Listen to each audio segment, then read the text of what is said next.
mu Gicuku kuri uyu munsi wa mbere ndwi kwigenekerezo rya 12/2026 operasiyo zikomeye zirakomeje neza muri teritwari ya Mwenga nuko ibintu bikomeje kugenda bimera.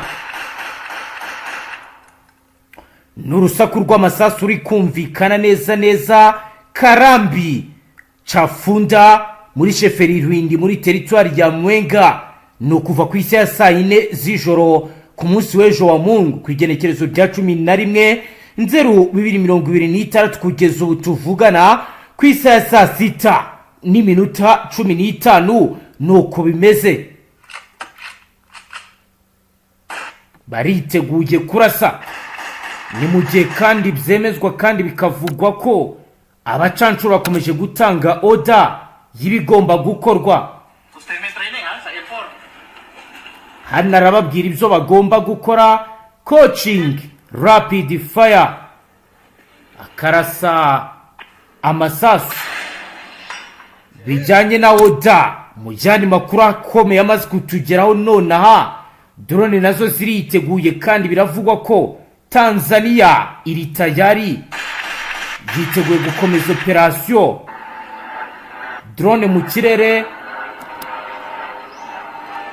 zatangiye guhaguruka, nayo urugamba ugezweho kandi y'ibiri kugenda biba.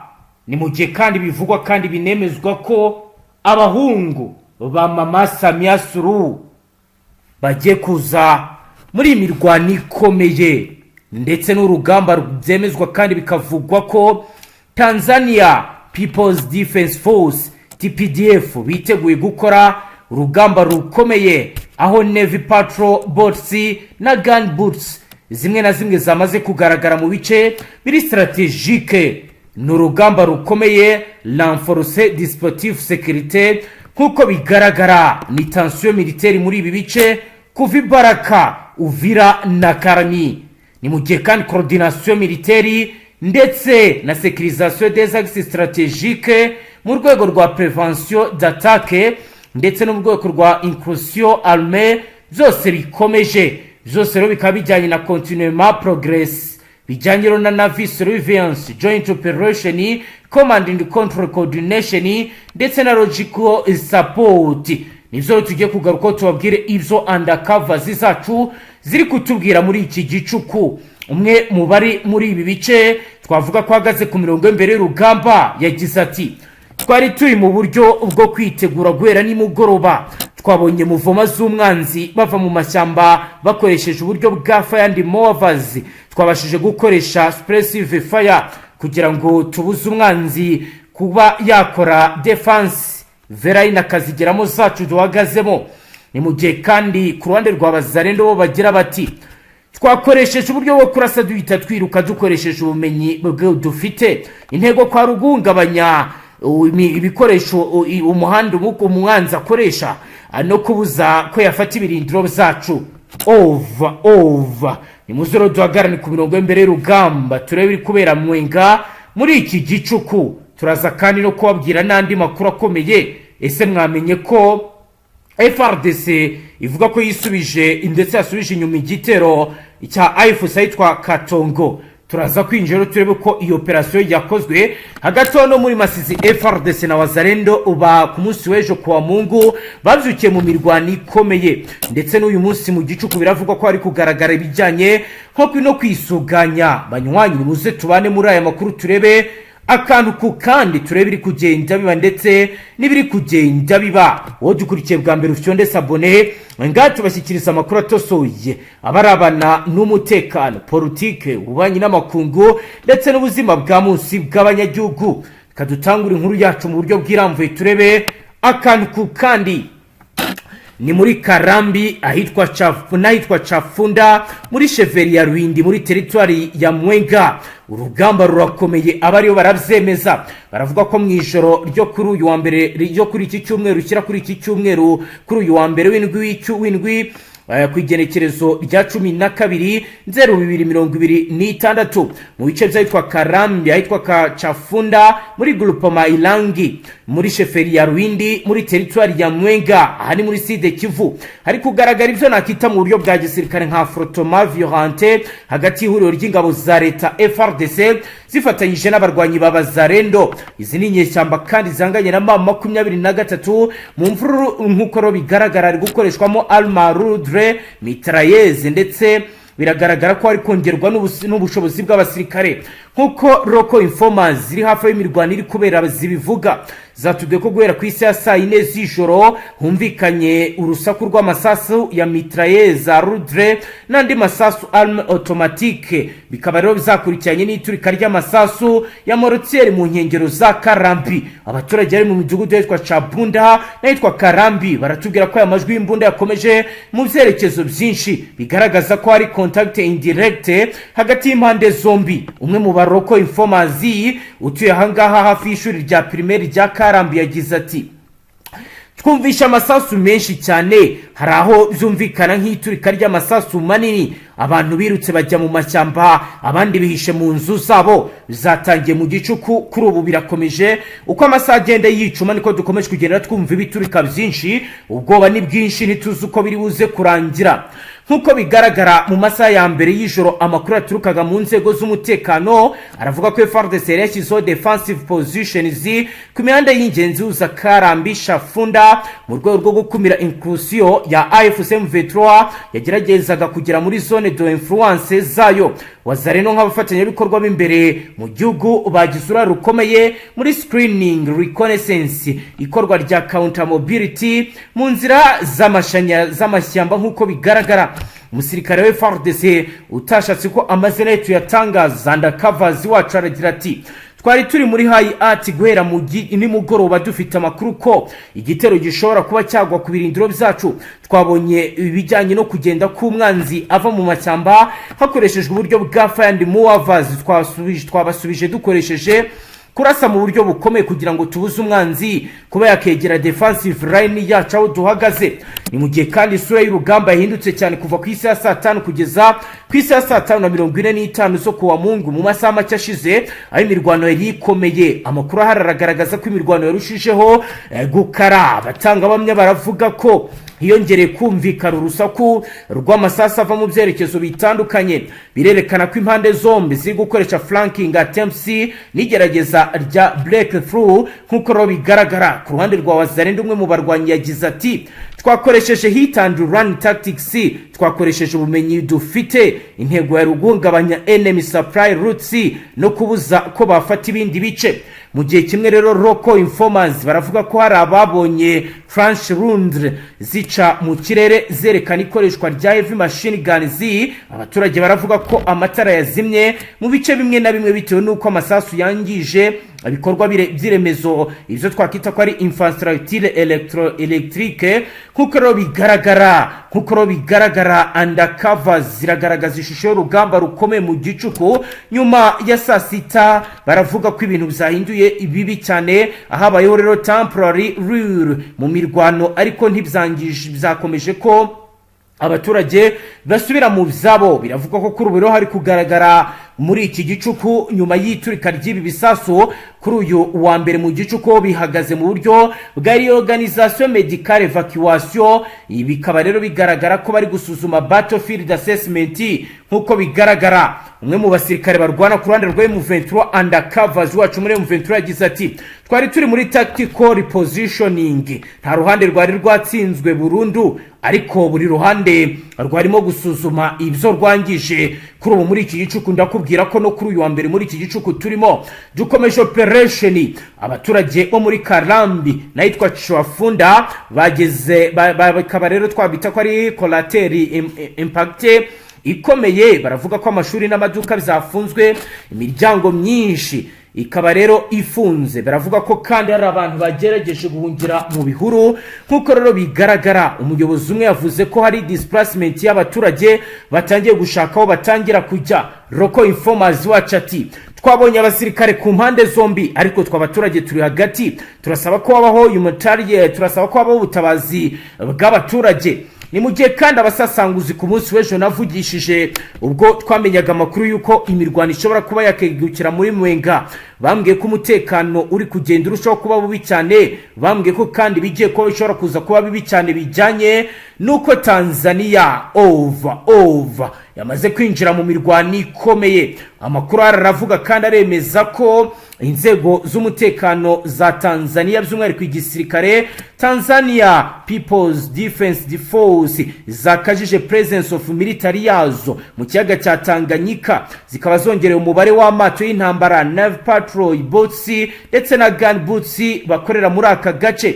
Bikaba rero bijyanye na strategic importance kuko rero bigaragara ayo mata akaba yashyizwe mu bikorwa mu rwego rwa renforcer et dispositif sécurité cyane cyane ku murongo w'amazi uza Baraka, Uvira na Karmi ahagaragaye tension militaire, ndetse bikaba bikomeje kugenda bikorwa ku gitigira intangere. Amakuru yize bariyemeza ko ingabo za Tanzania zamaze kugera mu mujyi wa Baraka aho zifatanye n'izindi nzego mu bikorwa bya coordination militaire, reconnaissance, sécurisation des axes stratégiques. Ibikaba biri gukorwa mu rwego rwa prévention attaque no kurinda abaturage no guhagarika inclusion armée. Nkuko rero bigaragara ku rwego rw'urugamba isura y'umutekano iracyari volatile, ariko haragaragara continuellement progress bitewe n'ibiri kugenda bigaragara aho bivugwa ko bongereye imbaraga mu buri Navy Surveillance Joint Operation Command and Control Coordination, nubwo nta mirwano yeruye cyase direct engagement iratangazwa muri Baraka. Muri aya masaha biravuga ko ari kugaragara force posture igaragaza ko ingabo ziri ku mwanya wa high arts bishobora kuza kuvamo igikorwa cya gisirikari cyari cyo cyose. Abasasanguzi mu mutekano bo baravuga ko deployment military shobora guhindura balance des forces mu gice cyo mu majyepfo ya Kivu, kikagira ingaruka ku mitwe yitwaje intwari ikorera muri aka gace. Abaturage barasabwa gukomeza gutekana nkuko rero bigaragara. Ibiro ni ibiri kwa mugiye andi makuru akomeye dufite. Aravuga ko igisirikare cya leta iharanira intwaro rusange ya Kongo ntabwo cyorohewe na gato. Bimeze gute? Nkuko rero bigaragara igisirikare cya Fardc kiravuga ko cyaburijemo igitero cyagabwe na FC mu mudugudu witwa Katongo muri territoire ya Uvira mu ntara ya Kivu y'Amajyepfo mu burasirazuba bw'iki gihugu. Nkuko amakuru agera ku biro ntaramakuru biza Kongo ASP akomeza bivuga, akagaragaza uko operation zikomeye zagenze nkuko natwe tugiye kubisasangura tubirebera hamwe. Amakuru aragira ati igitero cyaburijwemo na Fardc mu rukerera rwo kuwa gatandatu kwigenekerezo rya 10/2026. AFC M23 yagabye ibitero ku birindiro bya Fardc cyane cyane mu gace ka Katongo. Igitero cyari kigamije gusenya imirongo y'ingabo za Fardc hagamijwe kwagurira igitero mu tundi turere, ariko biragaragara ko bitoroshye. M23 yiteguye neza kandi iri maso, ndetse n'abahande rwa Fardc ruri maso. Nkuko rero bigaragara bikaba byatumye bitera gusubira mu nkengero za Uvira. Kuri M23 barakomeza bagira bati ibi bikaba byavuzwe na Captain Sylvain Bijano, umuvugizi w'akarere ka 33 twa gisirikare. Yatangaje kandi ko AFC yongereye ingabo n'ibikoresho nkuko rero bigaragara muri ibi bice kuva kuwa gatanu kugenekerezo rya 9/2026 hamwe n'amakamyo menshi yuzuyemo abarwanyi, yizera ko igomba kugaba ibitero bishya ndetse no kwigarura ibindi bice. Umuyobozi w'akarere ka 33 twa gisirikare yanagaragaje ko ubutasi bwa gisirikare bwatangaje ko amakamyo 19 ya fuso yuzuye abarwanyi n'amasasu yageze mu mujyi wa Bukavu hagamijwe kongera umubare, hagamijwe kugaba ibitero ku birindiro bitandukanye by'ingabo za leta cyane cyane Katongo n'ayitwa Kivovo. Nkuko rero bigaragara kandi byemezwa, Captain Bijano ati intego yacu ni ukwigarurira uturere twose twigaruriwe na AFC M23 kuko leta ya Kongo izakomeza kube imwe kandi itabwabanyijwe. Yongeraho ko igikurikiyeho ari ukongera kwigarurira uturere twigaruriwe harimo umujyi wa Uvira, Kamanyora, Nyangezi, Bukavu, Goma, Rucuro kugeza Ibunagana. Nuko operation ziteye agatoro no muri territoire ya Masisi ntabwo ibintu byoroshye. Urugamba rwakomeye kandi rwakaze kuva ku munsi w'ejo kuwa Mungu kwigenekerezo rya 11/02/2026 habaye indi mirwano ikomeye hagati y'inyeshyamba za AFC na mamakuru 3 na Fardc na Wazalendo ikazinga mu murenge wa Soba Nyungu mu teritwari ya Masisi mu ntara Kivu y'Amajyaruguru nkuko amakuru ari guturuka mu nzego n'abayobozi gakondo muri aka gace bigaragaza. Inyeshyamba za Wazalendo zikorana byafi n'ingabo za leta Fardc zateye ibirindiro by'inyeshyamba guhera ku isa ya 12 za mu gitondo, humvikana urusaku rw'intwaro ziremereye n'izoroheje mu gace k'imirwano nkuko amakuru agera mu itangazamakuru bivuga.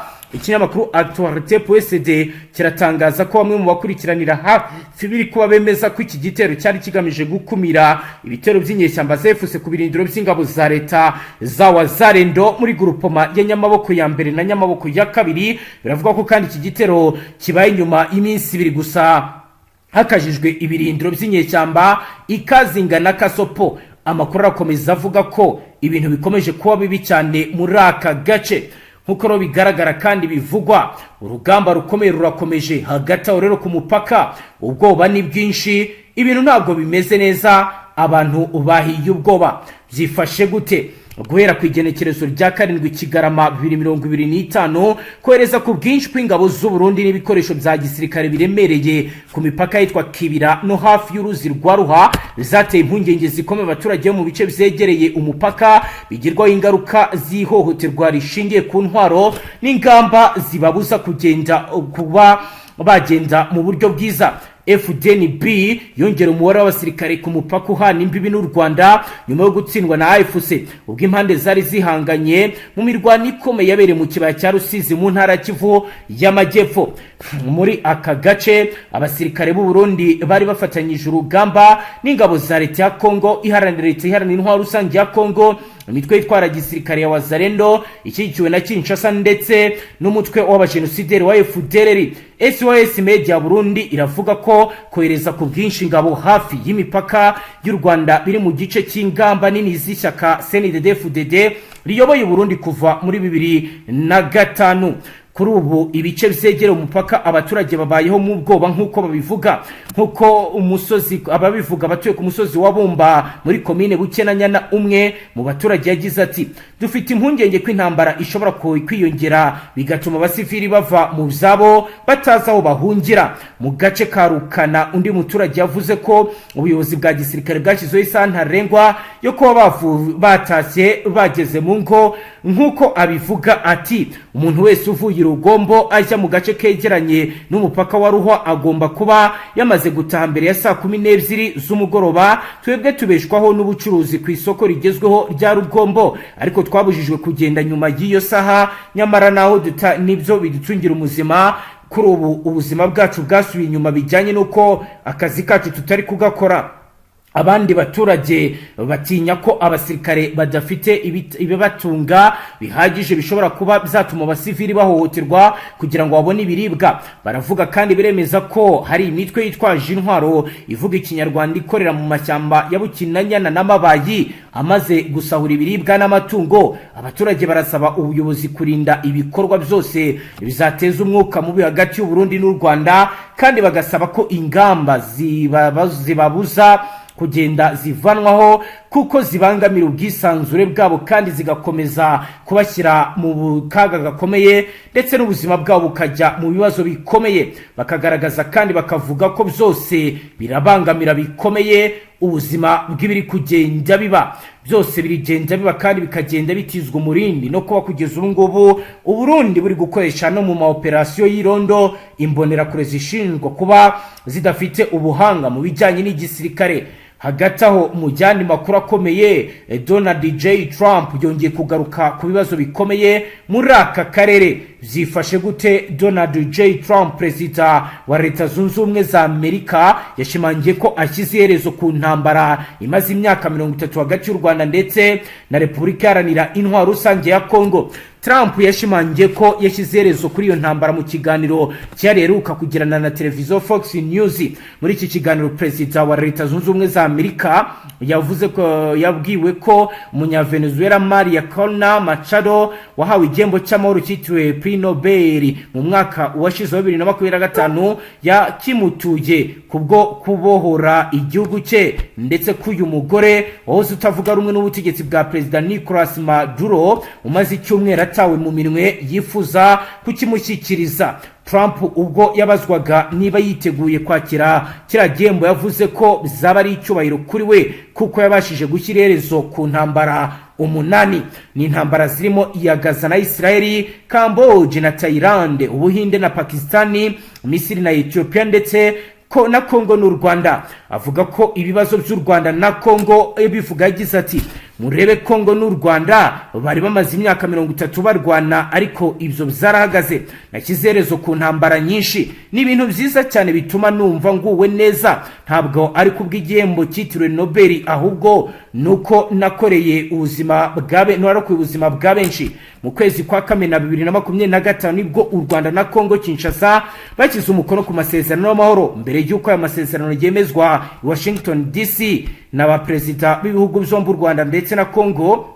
Umuhango wayobowe na Perezida Donald Trump nyuma y'amezi 6 y'amasezerano ashyizweho umukono. Ingingo zitandukanye zirimo gusenya umutwe Fdnb ushinjwa kuba umwanzi kubiba amakimbirane muri Kongo, kugeza ubu ntabwo birigera byubahirizwa ngo bishyirwe mu bikorwa. Ingabo za leta ya Kinshasa kandi ziracyakomeje imirwano n'umutwe wa AFC nkuko rero bigaragara. Mu kwezi gushize umutwe wigarure n'umushyi wa Uvira, nubwo rero mu mpapuro wasohoye itangazo uvuga ko uvuye muri Uvira mu buryo bwa gisirikare ariko mu buryo bwuzuye buri strategique baracyarimo. Ni nuko natwe dusoje nga tubashyikiriza amakuru atosoye abarabana n'umutekano, politique, ububanyi n'amakungu ndetse n'ubuzima bwa munsi bw'abanyagihugu. Kuri dukurikiye bwa mbere cyonde sabone ntuzongere gucika ukundi. Astra Vista.